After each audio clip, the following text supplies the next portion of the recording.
Hello everyone, अस्सलाम वालेकुम। कैसे हैं आप सब। आपको एक स्टोरी सुनाता हूँ। मेरा जो पहला स्मार्टफोन था ना, वो नोकिया का था। और उस जमाने में जो नोकिया का क्रेज था ना, वो भाई नेक्स्ट लेवल पे ही था। लोगों को एक सवाल पूछते हुए काफी अरसा हो गया है कि नोकिया कब कम बैक करेगा। हर एक स्मार्टफोन पे ऐसा लगता है कि नोकिया का कम बैक हो गया ये वो, लेकिन इस स्मार्टफोन के बाद मुझे ऐसा लगता है कि नोकिया कभी भी कम बैक नहीं करेगा। और ये क्वेश्चन भी किसी हद तक इररेलीवेंट है, क्योंकि नोकिया जिस स्पेस में डोमिनेट था ना, यानी कि कीपैड वाले फोन्स, वो अभी भी उतने ही सेल कर रहा है। उनके कीपैड वाले स्मार्टफोन्स काफी ज्यादा सेल होते हैं। स्मार्टफोन वाली मार्केट में नोकिया कभी जगह बना ही नहीं सका और कभी बना भी नहीं पाएगा।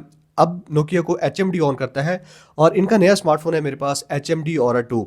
पाकिस्तान में इसकी प्राइस बजट में रखी गई है। अब ये मेरे पास 4 GB 256 GB वाला वेरिएंट है। काफी यूनिक सा कॉम्बिनेशन है और 25,000 के आसपास मिलता है। 256 GB स्टोरेज वाली जो है ना फीचर, वो वाकई काफी अमेजिंग है इस प्राइस पे। लेकिन उसके अलावा जो सारी चीजें हैं ना, वो काफी डाउन सी हैं। इस स्मार्टफोन की 3 से 4 चीजें मुझे काफी अच्छी लगी हैं। पहली चीज, जैसे मैंने बताया कि 256 GB की स्टोरेज सबसे कम प्राइस पे ये वाला स्मार्टफोन प्रोवाइड करने की ट्राई कर रहा है। दूसरे नंबर पे इस स्मार्टफोन का जो डिजाइन है ना, नोकिया और HMD डिजाइन के मामले में सीरियसली काफी यूनिक होते हैं। और ये वाला स्मार्टफोन डिजाइन नो डाउट काफी स्लीक और खूबसूरत प्रोवाइड करता है। इनफैक्ट मैं कहूंगा कि बजट में one of the most beautiful looking smartphone है। तीसरी चीज जो मुझे स्मार्टफोन की अच्छी लगी है, वो है इसका अनबॉक्सिंग एक्सपीरियंस। बॉक्स के अंदर आपको हैंड फ्री भी प्रोवाइड कर रहा है ये HMD, जो कि कोई भी ब्रांड अब प्रोवाइड नहीं कर रहा। तो ये है HMD Aura 2 का बॉक्स। तो यहाँ पे जो पाकिस्तान में ऑफिशियल पार्टनर है सिकोटेल, बैक साइड पे कुछ स्पेसिफिकेशंस लिखी हुई हैं। ये अभी आपको बताता हूँ। पहले देख लेते हैं कि बॉक्स में क्या क्या प्रोवाइड किया गया है। तो इसके बॉक्स को ओपन करते ही ऊपर हमें रखा हुआ देखने को मिल जाता है स्मार्टफोन, और ये काफ़ी बड़ा और हैवी फील हो रहा है।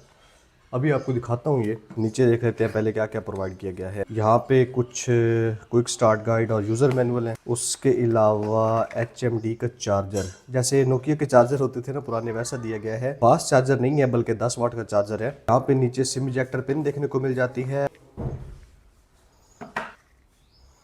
साथ में हैंड फ्री भी प्रोवाइड किए गए हैं बॉक्स में। और इधर USB-A to USB Type-C cable.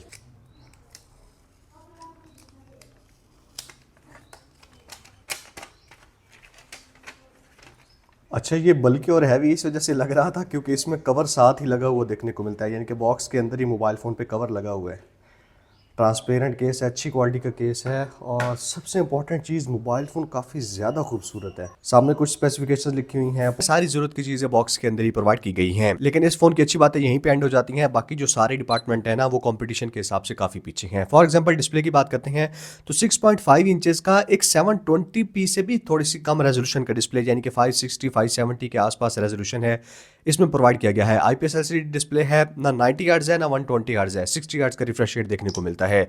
और बड़ी बड़ी बेजल्स हैं, चिन है, 80% के आसपास स्क्रीन टू बॉडी रेशियो है। इन शॉर्ट, इस स्मार्टफोन का डिस्प्ले किसी काम का नहीं है। दूसरे नंबर पे अगर इसके कैमरास की बात करें तो 13 मेगापिक्सल का बैक साइड पे मेन कैमरा है और सामने 5 मेगापिक्सल की सेल्फी के साथ आता है। और कैमरास के रिजल्ट्स मैं आपको शो भी कर देता हूँ। कुछ थोड़े बहुत सैंपल्स मैंने लिए हैं और यकीन माने मैं काफ़ी एक्साइटेड होकर लाया था इस स्मार्टफोन के ऊपर वीडियो बनाने के लिए। लेकिन इसको जब मैंने देखा है, इसकी स्पेसिफिकेशंस इसके कंपटीशन में रख के और इसके कैमरा रिजल्ट्स, काफ़ी ज़्यादा मायूस हुआ हूँ। और कैमरा की कोई परफॉर्मेंस अच्छी नहीं है। जो सॉफ्टवेयर भी है ना इस HMD का, वो काफ़ी है तो स्टॉक एंड्रॉइड ही, लेकिन मुझे काफ़ी अजीब सा लगा है। अब Redmi A5 है, बाय द वे 20 से 25 हज़ार में कौन से स्मार्टफोन्स बेस्ट हैं और उनमें से एक कौन सा सबसे ज़्यादा बेस्ट है, इसके ऊपर ऑलरेडी मैंने वीडियो बना के प्रोवाइड कर दी है। इस बजट में अगर आप फोन देख रहे हैं, यहाँ कहीं पे उस वीडियो का लिंक दे दूंगा, डिस्क्रिप्शन में भी लिंक देखने को मिल जाएगा। आपने वो वाली वीडियो लाजमी चेकआउट करनी है। कैमरा के बाद बैटरी और चार्जिंग स्पीड के डिपार्टमेंट में भी इस फोन ने मुझे मायूस किया है। 5000 mAh की बैटरी तो ठीक है, स्टैंडर्ड है, लेकिन उसके साथ 10 वाट की चार्जिंग प्रोवाइड की गई है। जबकि इसके कॉम्पिटिशन में स्मार्टफोन्स 15 वाट, 18 वाट, 25 वाट की चार्जिंग प्रोवाइड कर देते हैं। और आखिरी डिपार्टमेंट जो आपको मायूस करेगा वो इसकी परफॉर्मेंस का है।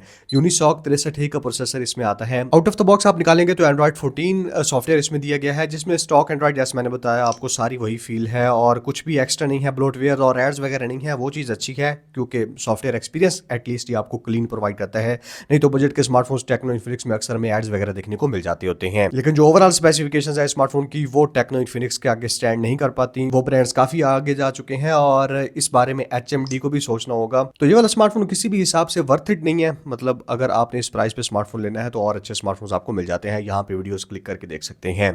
Thank you so much, good bye.